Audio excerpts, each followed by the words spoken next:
Now, we talked about the daunting scenario of typing something in and you got too many results, right?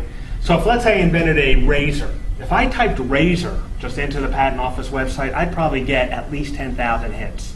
It's not practical. It's too many. So there are different ways to reduce that number to be more relevant. So, for example, if I invented an electric razor, I could combine electric and razor, and that would narrow down how many hits I had, just like it would when you're on Google or Yahoo. But it's something that you can't really do easily just searching in Google per se is restrict the search to the abstract. The abstract is basically a one-paragraph summary that is in most newer patents. When I say newer, I mean starting at around 1970 or so. So when I search only in that one-paragraph summary, I'm more likely to get something that actually pertains to a razor, rather than if I just search razor through the whole document, then anybody who offhandedly mentions a razor is going to come up as a hit. So on the Patent Office website, which I'll give you in an upcoming slide, there's a drop-down box where you could say, search in the abstract. And I find that that is pretty useful to help get more relevant hits and filter out some of the unrelevant hits. Now there's other useful information you can get from a patent. Here's one for the punching bag we're going to talk about in the second part of the class. And you see they called it a training bag apparatus, so they didn't use the word punching. But that's okay. There's a couple of cool things that we can learn when we see a patent. One is the assignee. Assignee is basically a person or company that owns a patent. Now, not all patents have assignees, but many of them do. So let's say I invented a punching bag, and then I search and I find this, and I say, there's an assignee, Century Incorporated is what that says.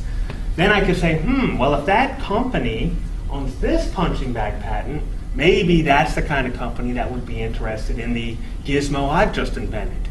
So as I search, and I can take note of these assignees, I can help identify companies that, well, they own this, and even if I've never heard of Century Incorporated, I can at least learn about who they are, and maybe they are interested in my idea. I also get classes and subclasses, and they have it for international, has their own system, in the United States has a different system, but you get basically these things are the class subclass combinations, and as I said, it can have more than one class and subclass. Another cool thing is this references cited. What this means is that when this patent was being processed through the Patent Office, the Patent Office themselves did their own search, and they came up with these. And these are other patents that might be relevant.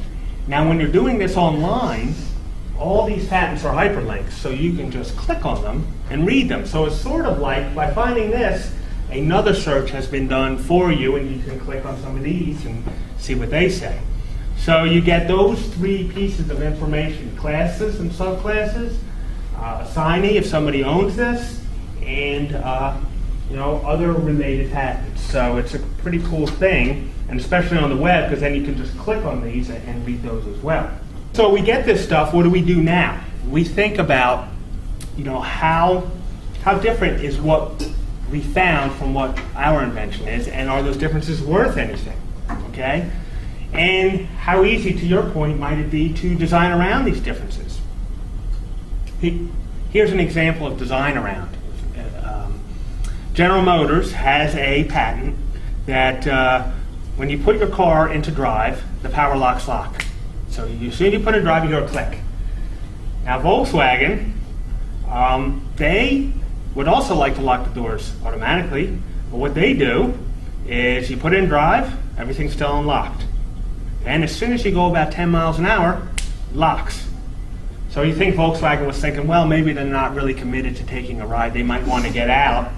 We should only, when they're going really fast, can we safely assume they're going to be going? Or is it more that they would be able to look at that General Motors patent and say, hey, you're saying when you put the car in drive, lock the doors.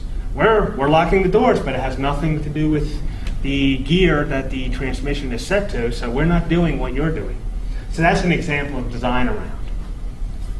How easy would it be to identify infringement? Infringement is when someone is making, using, or selling your idea without your permission.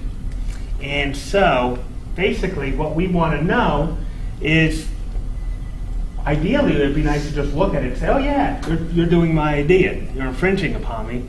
Or would it be the type of thing where you'd have to take it apart and look at it with an electron microscope to know? So this is just questions we ask ourselves to decide if we're going to go forward.